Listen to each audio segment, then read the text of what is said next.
തെരഞ്ഞെടുപ്പ് മിഷൻ വാർത്താ സമ്മേളനം നടക്കുകയാണ്. 83,341. Females 1,30,58,731. Third gender 280. So ഇതാണ് മൊത്തം 91.35% എനുമറേഷൻ ഫോംസ് പൂരിപ്പിച്ച് തിരികെ ലഭ്യമാക്കിയിട്ടുള്ള വോട്ടേഴ്സ്. ബാക്കി 8.65%, അതായത് 24,08,503, 24,08,503. These are uncollectibles. Uncollectibles എന്ന് പറയുന്നത് 5 കാറ്റഗറി വീതമാണ്.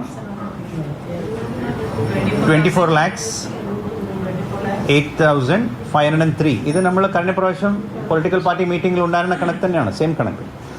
സോ അതിൽ ഡെഡായി വന്നിട്ടുള്ളവർ 6,49,885. ആബ്സെൻ്റ് ആയിട്ടുള്ളവർ 6,45,548. ഷിഫ്റ്റഡ് 8,16,221. ഡ്യൂപ്ലിക്കേറ്റ്സ് 136,029. അതേഴ്സ് എന്നുള്ള കാറ്റഗറി 160,830. ഇതെല്ലാം കൂട്ടി ചേർത്തിട്ടാണ് 24,08,503. ഓക്കെ, ഡെഡ് ആയിട്ടുള്ളത് നമ്പേഴ്സ് 649,885. 649,885. ആബ്സെൻറ്റ് 645,548. ഇതെല്ലാം താങ്കൾക്കൊരു പ്രസ് നോട്ട് കൊടുക്കുന്നുണ്ട്, അതിലെല്ലാം ഉണ്ട് കണക്ക്. ബട്ട് എനിവേസ്, പിന്നെ ഷിഫ്റ്റഡ് 816,221. ഡ്യൂപ്ലിക്കേറ്റ് 136,029. അതേഴ്സ് 160,830. ഇതെല്ലാം അൺകളക്റ്റബിൾസിൻ്റെ മൊത്തം കണക്ക് 24,08,503. It is about 8.65%. മാറ്റമൊന്നുമില്ല. സോ ഇപ്പോൾ അൺകളക്റ്റബിളായി വന്നിട്ടുള്ള ലിസ്റ്റിലെ ആരെങ്കിലും ഷിഫ്റ്റഡ് ആയിട്ടുള്ളവർ, ആബ്സെൻ്റ് ആയിട്ടുള്ളവർ, ആർക്കെങ്കിലും പുതിയതായിട്ട് വോട്ടർ പട്ടികയിലെ പേര് ചേർക്കാനുണ്ടെങ്കിൽ ഫോം 6 പൂരിപ്പിച്ച് നൽകണം. അതിനൊപ്പം ഒരു ഡിക്ലറേഷൻ ഫോം ഉണ്ടാവും. ഈ ഡിക്ലറേഷൻ ഫോം നമ്മുടെ നിലവിലുള്ള എനുമറേഷൻ ഫോം മാതിരി തന്നെ ഒരു ഫോമാണ്. അത് കൂടി പൂരിപ്പിച്ച് നൽകണം എന്നുള്ളതാണ് ഇലക്ഷൻ കമ്മീഷനുടെ ഇൻസ്ട്രക്ഷൻ. ഇപ്പോൾ നിലവിലുള്ള ഡ്രാഫ്റ്റ് റോളിലെ ഇല്ലാത്തവർ, എലിജിബിൾ ആയിട്ടുള്ളവർ ഫോം 6 പ്ലസ് ഒരു ഡിക്ലറേഷൻ ഫോമോട് കൂടി തരുവാണെങ്കിൽ അവരെ നമ്മൾ പ്രോസസ്സ് ചെയ്തിട്ട് കൂട്ടിച്ചേർക്കാവുന്ന പ്രോസസ്സ് ആണ് ഇലക്ഷൻ കമ്മീഷൻ പറഞ്ഞിട്ടുള്ളത്. ഇന്ന് മുതൽ ഒരു മാസത്തേക്ക് ക്ലെയിംസ് ആൻഡ് ഒബ്ജെക്ഷൻസ് പീരിയഡാണ്. ആർക്കെങ്കിലും നമ്മൾ പ്രസിദ്ധീകരിച്ചിട്ടുള്ള ഡ്രാഫ്റ്റ് റോളിലെ ഒബ്ജെക്ഷൻസ്, ക്ലെയിംസ് ഉണ്ടെങ്കിൽ അവർക്ക് ക്ലെയിംസ് ആൻഡ് ഒബ്ജെക്ഷൻസ് അവർക്ക് ഫയൽ ചെയ്യാം. പുതിയതായിട്ട് വോട്ടർ പട്ടികയിൽ പേര് ചേർക്കാനുണ്ടെങ്കിൽ ഫോം 6, ഓവർസീസ് എലക്ടേഴ്സ് പേര് ചേർക്കാനുണ്ടെങ്കിൽ ഫോം 6A, ഡിലീഷൻ ആവശ്യപ്പെടുന്ന ആൾക്കാരാണെങ്കിൽ ഫോം 7, ഷിഫ്റ്റിംഗ് ആവശ്യപ്പെടുന്ന ആൾക്കാരാണെങ്കിൽ ഫോം 8. ഇതോടൊപ്പം ഡിക്ലറേഷൻ ഫോം കൂടി അത് ഫിൽ ചെയ്ത് തരണം എന്നുള്ളതാണ് നിലവിലുള്ള നിർദ്ദേശം. ഈ എല്ലാ ഫോംസ് നമ്മുടെ വെബ്സൈറ്റിൽ അവൈലബിൾ ആണ്, ഓൺലൈൻ അവൈലബിൾ ആണ്. BLOമാരോട് ബന്ധപ്പെടുവാണെങ്കിൽ ഓഫ്ലൈനായിട്ട് വേണമെങ്കിൽ പൂരിപ്പിച്ച് അവർക്ക് നൽകാൻ സാധിക്കും. ക്ലെയിംസ് ആൻഡ് ഒബ്ജെക്ഷൻസിൻ്റെ പീരിയഡ് 23 ഡിസംബർ മുതൽ 22 ജനുവരി വരെ ഉള്ളതാണ്.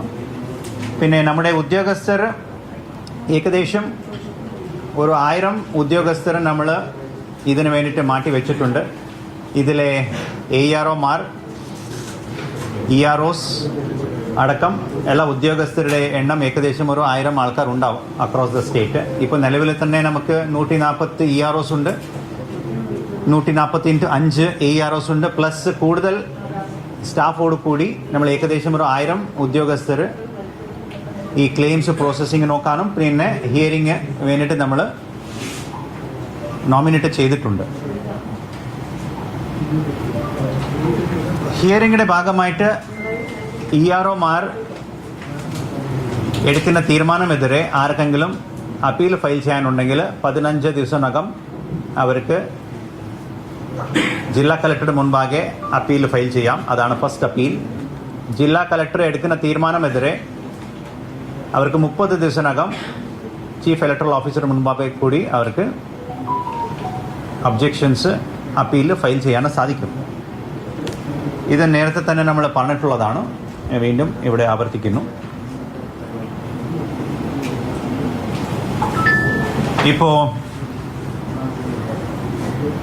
SIRയുടെ മാൻഡേറ്റ് എന്ന് പറയുന്നത് നമ്മുടെ എല്ലാ എലിജിബിൾ ആയിട്ടുള്ള വോട്ടേഴ്സിന് നമ്മൾ വോട്ടേഴ്സ് ലിസ്റ്റിൽ ഉൾപ്പെടുത്തണം എന്നുള്ളത് തന്നെയാണ്. അതുപോലെ തന്നെ ഇന്നെലിജിബിൾ ആയിട്ടുള്ള എല്ലാ വോട്ടേഴ്സിന് നമ്മൾ ലിസ്റ്റിൻ്റെ പുറത്ത് ആക്കണം എന്നുള്ളതാണ് നമ്മുടെ SIRയുടെ മാൻഡേറ്റ്. അതനുസരിച്ചിട്ട് ഇന്ന് നമ്മൾ ഡ്രാഫ്റ്റ് പബ്ലിഷ് ചെയ്തിട്ടുണ്ട്. നമ്മളെല്ലാ ജനങ്ങളോട് ആവശ്യപ്പെടുന്നത് താങ്കളുടെ പേര് ഡ്രാഫ്റ്റ് റോളിൽ ഉണ്ടോ എന്നുള്ളത് പരിശോധിക്കണം. പിന്നെ ഏതെങ്കിലും വിധത്തിലുള്ള ക്ലെയിംസ്, ഒബ്ജെക്ഷൻസ്, സ്ഥലം മാറ്റാൻ ഇല്ല പോളിംഗ് സ്റ്റേഷൻ മാറ്റാൻ ആഗ്രഹിക്കുന്ന ആരെങ്കിലും ഉണ്ടെങ്കിൽ നിലവിലുള്ള ഫോം ഫിൽ ചെയ്തിട്ട് അത് നമുക്ക് ലഭ്യമാക്കണം. അതനുസരിച്ചിട്ട് നമ്മൾ ബാക്കി പ്രോസസ്സ് നമ്മൾ ചെയ്യുന്നതായിരിക്കും.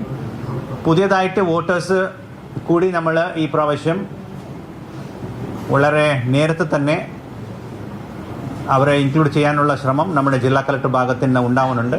എല്ലാ പോളിംഗ് സ്റ്റേഷൻസിൽ നമ്മൾ പുതിയ വോട്ടേഴ്സിന് 18 പൂർത്തിയായിട്ടുള്ളവർ ഇല്ല 17 കാരണത്ത് ഇപ്പോൾ നമ്മുടെ ഇലക്ഷന് മുൻപ് 18 പൂർത്തിയാകാൻ പോകുന്ന എല്ലാ ആൾക്കാരെയും നമ്മൾ ബന്ധപ്പെടുകയും അവരെ വോട്ടർ ലിസ്റ്റിൽ കൊണ്ടുവരാൻ വേണ്ടിയിട്ടുള്ള ശ്രമം നമ്മുടെ ഭാഗത്ത് ഉണ്ടാവുന്നുണ്ട്. ഈ അവസരത്തിൽ ഈ SIR വളരെ നല്ല വിധത്തിൽ നടപ്പിലാക്കാൻ സാധിച്ച കേരളത്തിൻ്റെ എല്ലാ ജനങ്ങളോട് ഇലക്ഷൻ കമ്മീഷൻ നന്ദി പറയുന്നു. അതിനൊപ്പം എല്ലാ ബൂത്ത് ലെവൽ ഓഫീസേഴ്സ്, എല്ലാ ഇലക്ഷൻ ഡിപ്പാർട്ട്മെൻറ്റിൻ്റെ ഉദ്യോഗസ്ഥർ, political parties, booth level agents, media എല്ലാവരോട് ഈ അവസരത്തിൽ നന്ദി പറയാൻ നമ്മൾ ആഗ്രഹിക്കുന്നു.